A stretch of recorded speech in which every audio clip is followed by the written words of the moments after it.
Your attitude doesn't fit our culture, Colin Draper said, his voice flat and emotionless through my laptop speakers.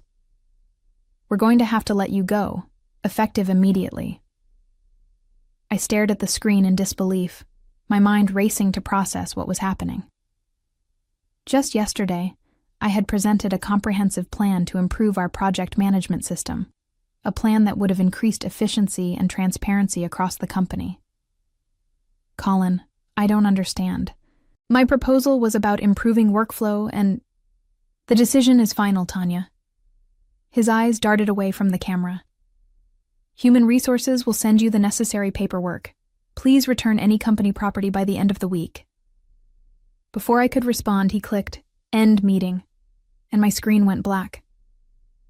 I sat there, stunned, in my home office in Fort Lauderdale. 7 years of dedication to Vertex Solutions, countless late nights ensuring projects were delivered on time, and this was how it ended. A 3-minute Zoom call, and a digital door slammed in my face. My name is Tanya Whitmore. At 40 years old, I had built my reputation as an operations analyst who gets things done. I had saved failing projects, smoothed over client relationships damaged by upper management's missteps, and consistently increased our efficiency metrics year after year. The clients loved me because I was straightforward and delivered results. What Colin didn't mention, what he carefully avoided saying, was that my proposed system would have revealed exactly how he and other executives were misallocating resources. The new tracking tools would have shown, with uncomfortable clarity, how budgets were being inflated and timelines manipulated to cover for poor planning at the top. I glanced at my notebook where I'd jotted down the key points of my presentation. Next to it was my phone, which had already begun to vibrate with messages from concerned colleagues who had heard the news. I didn't pick it up. Instead, I opened my laptop and created a new document. At the top, I typed, Whitmore Consulting Group, Business Plan. A strange calm settled over me. I had expected to feel rage or despair, but instead I felt something different, clarity. I had spent years building relationships with our clients, understanding their needs, and delivering solutions that actually worked. Those connections and that knowledge didn't belong to Vertex Solutions. They were mine. As the reality of my situation sank in, I realized this wasn't an ending. It was an opportunity to finally build something that reflected my values: transparency, efficiency, and genuine client service. The phone continued to buzz, but I ignored it for now. I had planning to do. I had always been the problem solver, the fixer. When I joined Vertex Solutions 7 years ago, they were a struggling project management firm, barely staying afloat in a competitive market. Their processes were outdated, their client communication was inconsistent, and their reputation was suffering. Within my first year, I had completely restructured their workflow systems, implemented regular client check-ins, and developed custom solutions for their 3 biggest accounts. Colin, who had just been promoted to Chief Operations Officer back then, took credit for most of my innovations during executive meetings. But I didn't mind. I believed in the work, not the recognition. "You're invaluable, Tanya," he would say, after I salvaged yet another project that had been mismanaged from the start. "The clients trust you." It was true. While Colin and the other executives wined and dined potential clients with grand promises, I was the one building relationships based on actually delivering on those promises. I spent hours understanding each client's unique challenges, often creating customized solutions that went beyond our standard offerings. James Henderson from Trivexa Corp once told me, "I don't care who's officially in charge. We know you're the one making things happen." Similar sentiments were echoed by Diane Powell at North Peak Engineering and Robert Johnson at Borealis Capital. They all knew who to call when they needed straight answers and real solutions. My husband Tyler had been telling me for years that I was undervalued at Vertex. "You're carrying that company on your shoulders," he would say as I worked late nights fixing problems I hadn't created. "One day, you should strike out on your own." I always dismissed the idea. I had job security, a decent salary, and I was making a difference, even if it wasn't always recognized. Besides, starting over seemed daunting and risky. What Tyler couldn't see, what I was only beginning to realize myself, was how the company culture had been slowly deteriorating. The focus had shifted from client satisfaction to executive bonuses.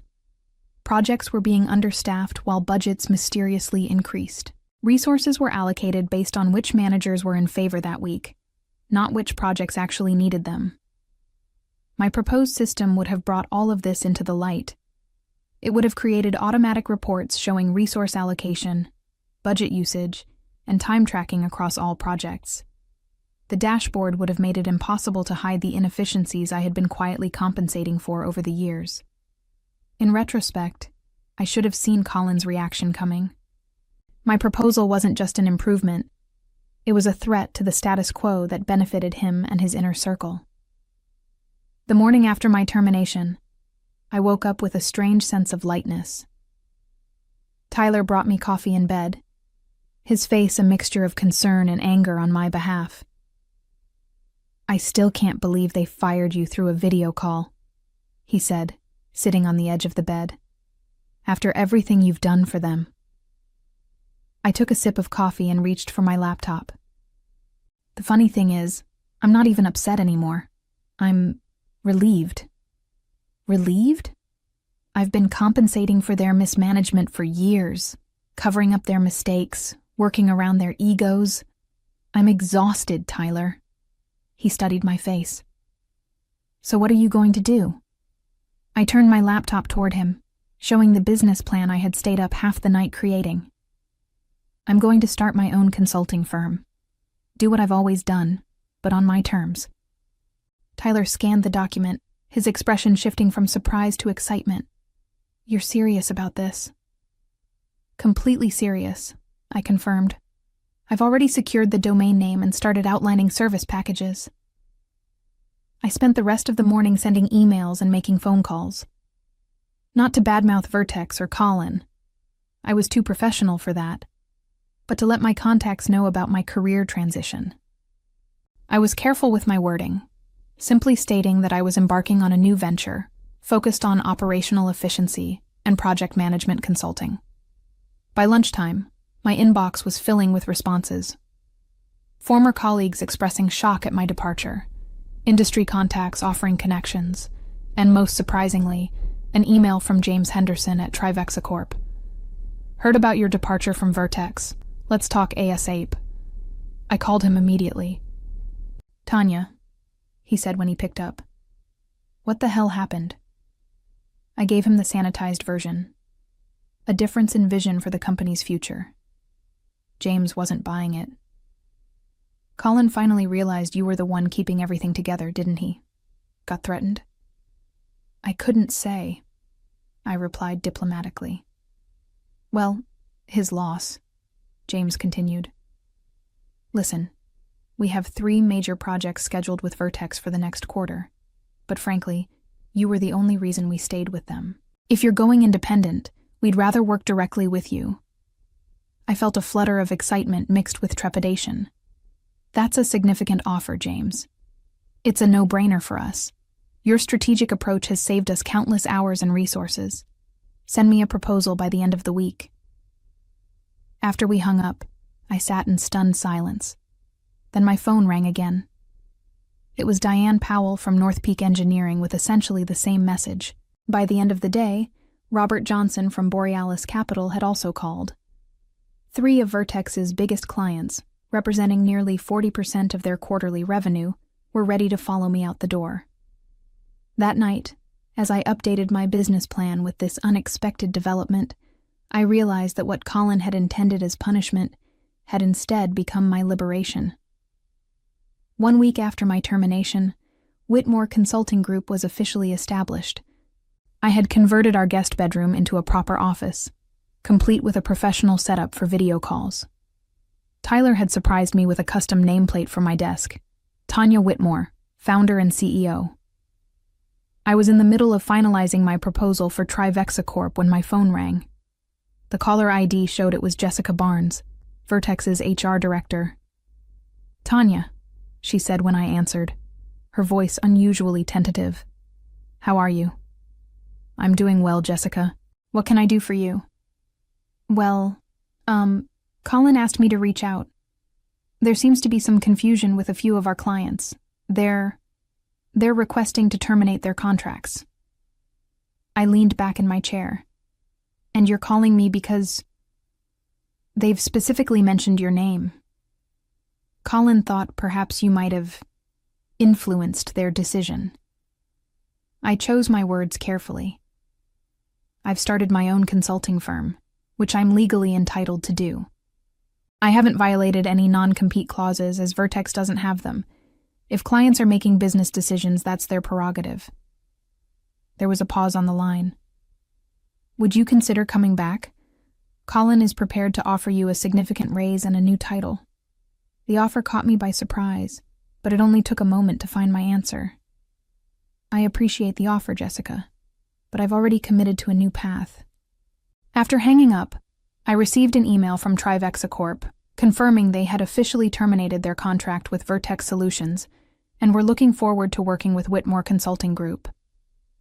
Attached was a signed copy of the proposal I had sent them, approved without a single revision.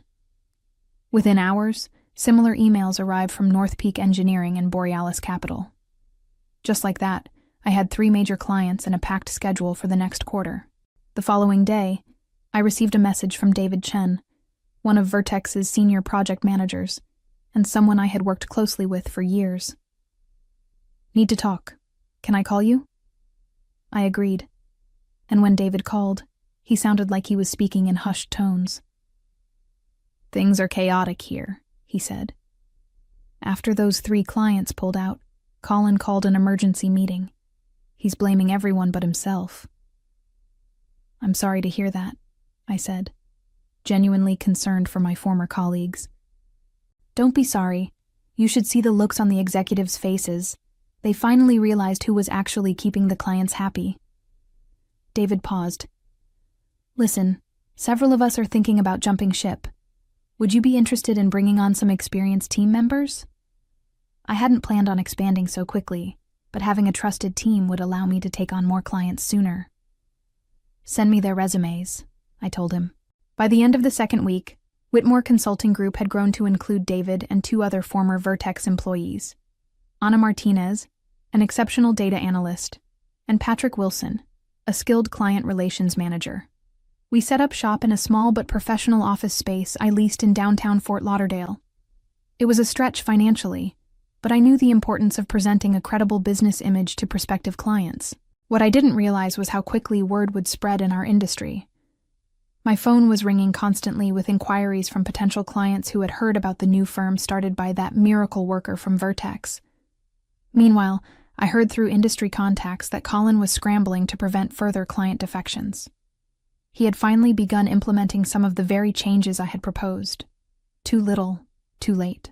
3 months into running Whitmore Consulting Group, we had already outgrown our small office space. With a client list that was expanding weekly, and a team that now included 7 former Vertex employees, I was looking at larger offices and considering our long-term growth strategy. One evening, as I was wrapping up for the day, David stepped into my office with an unusual expression on his face. "You're going to want to see this," he said, placing his tablet on my desk. It was an industry newsletter with the headline, "Vertex Solutions Announces Restructuring Amid Client Exodus." The article detailed how the company had lost over 50% of its client base in just 12 weeks, and was now laying off nearly a third of its staff. "Colin's been demoted," David added. The board finally stepped in. I skimmed the article, feeling a complex mix of emotions. I hadn't set out to damage Vertex. I had simply created something better. "There's more," David said, taking back the tablet and navigating to another page. "Look who's reaching out." It was a LinkedIn message from Edward Novak, Vertex's CEO. "Tanya, I think we need to talk. The board has some questions about the systems you developed while at Vertex, and frankly, we could use your insights. Would you be open to a consultation?" I looked up at David, who was grinning now. "They want to hire you to fix the mess they created when they fired you." The irony wasn't lost on me. "Let me think about it," I told David. That night, I discussed the situation with Tyler over dinner. "You don't owe them anything," he reminded me. "But it could be good business to help them. Plus, it would show everyone that you're the bigger person." I nodded, considering the angles. It would also give me a chance to implement the transparency measures I always wanted to see there. The next day, I responded to Edward's message, agreeing to meet, but making it clear that I would be coming as a consultant, not as a potential employee. The meeting was set for the following week at Vertex's headquarters. When I arrived, the atmosphere was noticeably different. The reception area was quieter, with fewer employees hurrying about. Edward greeted me himself, looking worn and humbled. "Thank you for coming, Tanya," he said, leading me to the conference room. "I appreciate your willingness to talk." In the conference room, I was surprised to find not only Edward, but also 3 board members. Colin was conspicuously absent. "Before we begin," Edward said once we were all seated, "I want to apologize for how your departure was handled. It was unprofessional, and as we've now realized, extremely short-sighted." One of the board members, an older woman I recognized as Victoria Winters, spoke up. "We've reviewed your proposal for system improvements from before your termination. It's exactly what this company needs, and frankly, should have implemented years ago. We'd like to hire Whitmore Consulting Group to implement those systems," Edward explained. "We're prepared to offer a very competitive contract." I listened carefully, asking detailed questions about their expectations and timeline. It was a substantial project that would require significant resources from my growing company. As our meeting concluded, Victoria walked me to the elevator. "Off the record," she said quietly, "Colin's decision to let you go might have been the most expensive mistake in this company's history. Some of us on the board are still trying to understand how it happened." I smiled politely. Sometimes it takes a disruption to see what's really valuable.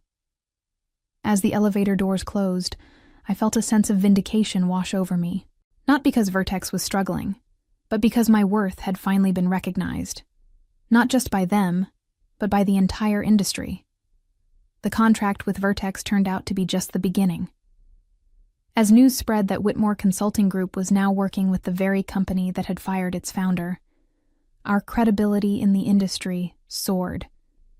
Businesses were intrigued by a consultancy that could deliver such value that even a former employer would swallow their pride to work with them. 6 months after launching my company, we had moved into a spacious office in a prestigious building in downtown Fort Lauderdale. Our team had grown to 15 employees, most of them specialists I had handpicked for their exceptional skills and client-focused mindset. On the day we signed our 10th major client, I organized a small celebration in the office. As we were raising glasses of champagne to toast our success, my assistant informed me that someone was asking to see me in reception. To my surprise, it was Colin Draper. "Do you have a minute?" he asked, looking uncomfortable in our sleek reception area. I led him to my office, curious about his unexpected visit. "Congratulations on your success," he began awkwardly, gesturing at the office around us. "You've built something impressive here." "Thank you," I replied neutrally. "What can I do for you, Colin?" He shifted in his seat. "I'm not here on behalf of Vertex. I was let go last month." I didn't respond, waiting for him to continue. "The transparency systems you implemented revealed some discrepancies in my management decisions." He cleared his throat. The board wasn't pleased. I couldn't help but appreciate the irony. The very system he had fired me for proposing had ultimately exposed his mismanagement. "I'm sorry to hear that," I said, though we both knew I wasn't. "Look, Tanya," he said, leaning forward. "I know I made a mistake with you. I was protecting myself instead of doing what was right for the company. But I'm good at what I do when I have the right guidance." He took a deep breath. "I'm here to ask if you might have a position available." The request was so unexpected that for a moment I couldn't respond. Colin Draper, the man who had fired me via Zoom without warning or discussion, was asking me for a job. I studied him carefully. Was this genuine humility or just another self-serving move? "Colin," I said finally, "my company is built on transparency, collaboration, and genuine client service. Those aren't just buzzwords here. They're how we operate every day." He nodded quickly. "That's exactly why I want to work with you. I've learned from my mistakes." I considered his request. Hiring Colin would be seen as either an incredible act of forgiveness or a foolish decision to bring in someone who had already proven his character. "I don't have a position for you," I said at last, watching his face fall. "But I do have some contacts in the industry who might. I'll make some calls on one condition." "What's that?" "That you understand what actually happened between us. I wasn't fired because my attitude didn't fit the culture.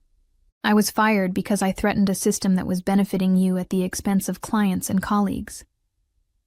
Colin had the decency to look ashamed. "You're right, and I've paid for that mistake." As I walked him out, I realized that my company's success wasn't just measured in clients and revenue. It was also reflected in this moment, having the confidence and security to face a former adversary without bitterness. Later that afternoon, I made those calls as promised. Not because Colin deserved my help, but because it was the kind of leader I had chosen to be. One who values growth and second chances, even for those who hadn't offered me the same. 1 year after being fired over Zoom, I stood at the podium as the keynote speaker at the annual Project Management Excellence Conference in Miami. The irony wasn't lost on me. The previous year, Colin had represented Vertex Solutions at this very event. "Success isn't just about having the right strategies," I told the room filled with industry professionals. "It's about implementing them with integrity and transparency." As I spoke, I could see the executives from Vertex Solutions sitting in the front row. Edward Novak nodded along with my points, while Victoria Winters actually took notes. Their company had stabilized under new leadership, though they hadn't regained their former market position. "When I founded Whitmore Consulting Group," I continued, "it wasn't about competing with former employers or proving anyone wrong. It was about creating a space where good work could be done honestly, where clients received the value they paid for, and where employees were recognized for their contributions." After my speech, during the networking reception, Edward approached me with a glass of sparkling water. "That was an excellent presentation, Tanya," he said, though I couldn't help feeling it was partially directed at us. I smiled. "Take it however you need to, Edward." He glanced around at the crowd, many of whom were gathered around my colleagues from Whitmore Consulting. "Your company has captured the imagination of the industry. Everyone wants to know your secret." "There is no secret," I replied. "Just good work, genuine relationships, and transparent processes. Everything I tried to implement at Vertex." Edward's expression turned reflective. "The board has been discussing a potential acquisition offer. Vertex is still struggling to rebuild its client base, and your systems have only highlighted the structural issues we've ignored for years." I raised an eyebrow, surprised by his candor. "Are you suggesting what I think you're suggesting? Would Whitmore Consulting Group consider acquiring Vertex Solutions? It would be an unorthodox move, but potentially beneficial for both companies." The acquisition of Vertex Solutions by Whitmore Consulting Group made headlines in all the industry publications. What began as my personal revenge tale had transformed into a business success story that would be taught in management schools. We retained most of Vertex's remaining employees, integrating them into our more transparent culture. Some adapted readily to the change, while others struggled with the accountability our systems demanded. Colin, who had found a position with a smaller firm thanks to my recommendation, sent me a congratulatory email that read simply, "You built something remarkable from adversity. I'm learning from your example." On the day we finalized the acquisition, I invited the original team members who had joined me in those early days to a private dinner. "I never imagined we'd end up here," David said, raising his glass. "From that tiny office to owning the company that let us go." Anna laughed. "I I remember when we were scraping together equipment and working ridiculous hours. Now look at us. I looked around the table at the people who had taken a chance on my vision, when it was nothing more than a defiant response to being dismissed. I couldn't have done any of this without all of you believing in what we could build together. Patrick, who had recently been promoted to head our client relations department, spoke up.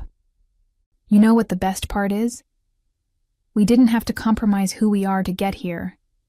We won by being better, not by being ruthless. As we celebrated, I reflected on the journey. When Colin had ended that Zoom call, cutting me off without the dignity of a proper conversation, he thought he was demonstrating his power. Instead, he had inadvertently launched me into creating something far more significant than I would have otherwise built. Sometimes the greatest opportunities come disguised as unfair dismissals. Whitmore Consulting Group continued to grow, eventually opening offices in 3 additional cities. My leadership style, focused on empowering employees and maintaining genuine client relationships, became a case study in effective management. I often reflected on how being fired in that 3-minute Zoom call had become the best career development of my life, turning adversity into triumph through professionalism rather than petty revenge.